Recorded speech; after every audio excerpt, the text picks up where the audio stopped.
Real quickly before we begin, I want to thank this video's sponsor, CarMarshal.com. CarMarshal.com can save you lots of money on buying used or new vehicles, cars, trucks, school buses. If you want to save money, I'll have a link in the description down below. I know I'm going to An arrest inside a gas station in Speedway. This all caught on camera, and now the family of the man arrested is raising some questions, asking whether this was excessive use of force. Police say they are taking a closer look at that video, and this afternoon, Fox 59's Alexis McAdams is taking a closer look at police policy. This is the video shot by a customer. You can see police trying to arrest a man lying on the ground. Let me help. Get me out of here right now.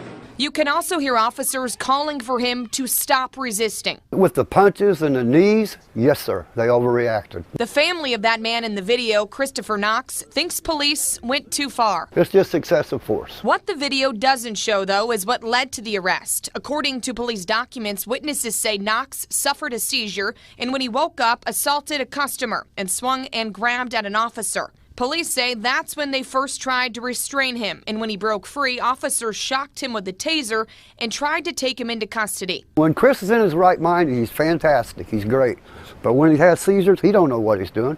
His arms goes crazy. Officer Michael Daly is the Training Academy legal instructor for IMPD. He tells me officers spend nearly 200 hours training to de-escalate and protect themselves and others from someone who's showing aggressive behavior. It's very, very dangerous, and these things happen so quickly, so that's why we teach the officers. There's a point where the talking has to stop and we have to take action. Daly could not comment on this case specifically, but says IMPD officers are trained to deploy Taser and use different physical restraints to get compliance. We teach them to use soft techniques where we're pulling on their arms, we're twisting their arms, giving some pain to them to try to gain compliance. We also teach some strikes, such as kneeing a person in their leg and their thigh. Again, that's a distractionary technique. Knox's family believes those restraint tactics were excessive and want to see even more training for IMPD officers. They're here to serve and protect, not to tase and hospitalize and then incarcerate. All right, that was Fox 59's Alexis McAdams reporting. Right now, IMPD says it is working with the prosecutor's office to review this video, along with surveillance video from inside the gas station of that entire incident. More to come on that. Yep. Well, the creator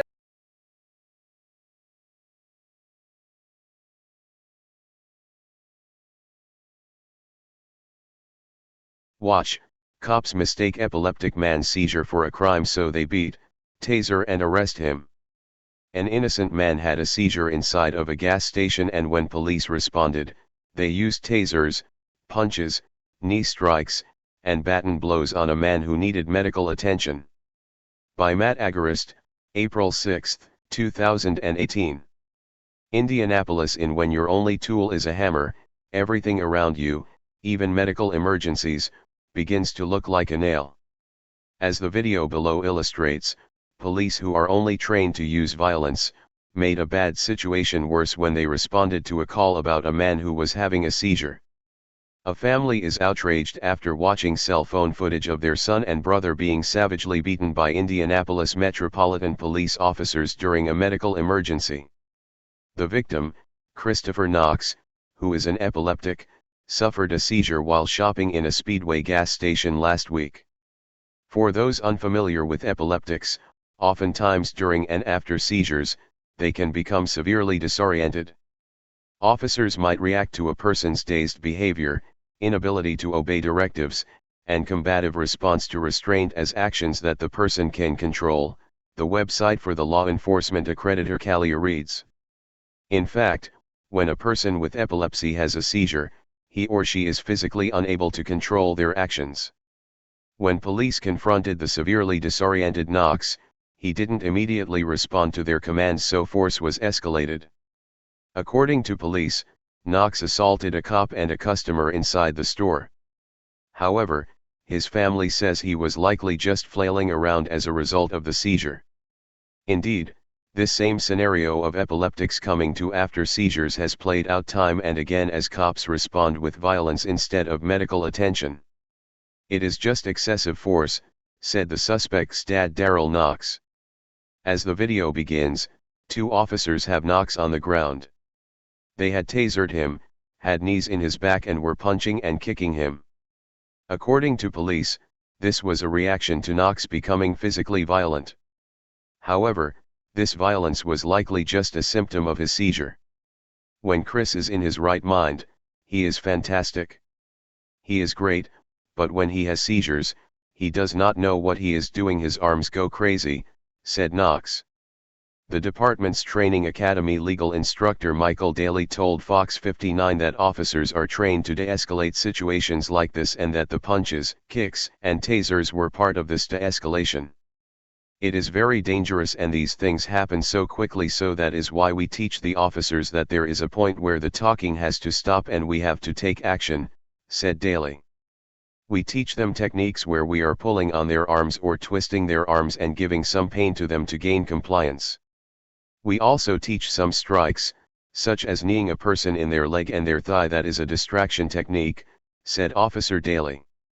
However, Knox's family says all those tactics were excessive force in dealing with Christopher, who needed medical help, not knee strikes. They are there to serve and protect, not tase and hospitalize and then incarcerate, said Knox. Sadly, as NJ.com points out, this is no isolated incident, others have had similar stories across the country.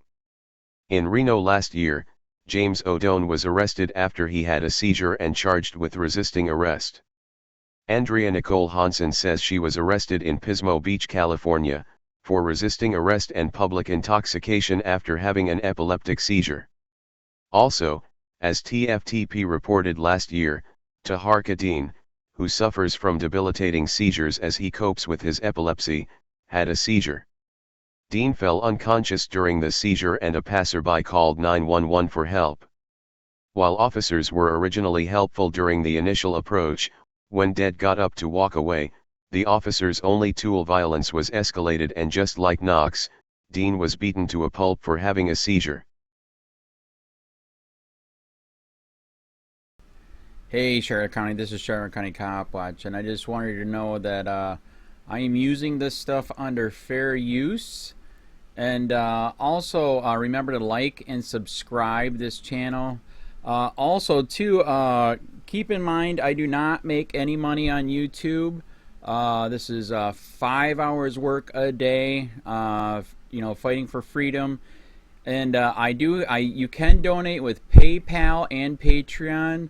I just want you to think about this. If everybody gives to PayPal and Patreon, Patreon is every month. Actually, PayPal you can do every month. I have 12,000 subscribers. If everybody gives, I can quit my regular job and go full-time investigations on Charlotte County and possibly even more and beyond. So just keep that in mind. If everybody helps out, I can go full-time doing this. Thanks.